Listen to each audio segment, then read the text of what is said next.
আসসালামু আলাইকুম, সবাই কেমন আছেন? আশা করি ভালো আছেন। তো লাইফে ফার্স্ট টাইম খামার শুরু করতেছি। খামার আমি কোয়েল পাখির একটা খামার শুরু করছি। তো কোয়েল পাখি পালনের জন্য আমি অল্প খরচে একটা খাঁচা নির্মাণ করছি। তো সেই খাঁচা সম্পর্কে বিস্তারিত বলব। তো চলুন শুরু করা যাক।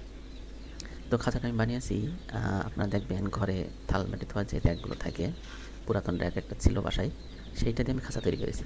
তো কীভাবে তৈরি করেছি?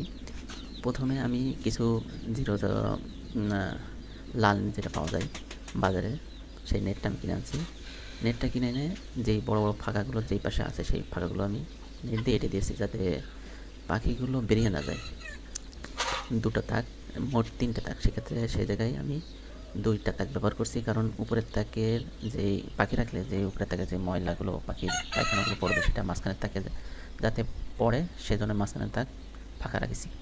আর নিচের তাকে পাখি রাখবো, সেই ক্ষেত্রে নিচের তাকের পাখির পায়খানা নিচে, একদম নিচে পড়বে। আর আমি পাখির খাবার এবং পানির জন্য পাইপ ব্যবহার করেছি। পাইপে 3 ইঞ্চি পাইপ আমি কিনে এনে সেটা আমি মাঝখান থেকে 2 ভাগ করে সাইড থেকে ঝুলিয়ে দিয়েছি, যাতে পাখিরা বাইরে মুখ বের করে খেতে পারে।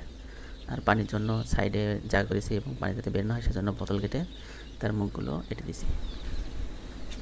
এবং পাইপগুলো আমি তার এবং প্লাস্টিকের যেই রশিগুলো পাওয়া যায় সেগুলোতে আমি ঝুলিয়ে রেখেছি। তো এভাবে আমি সহজে একটা খাঁচা তৈরি করেছি। ইনশাল্লাহ নেক্সট টাইম বড় করব। তো সাথেই থাকবেন, সবাইকে ধন্যবাদ।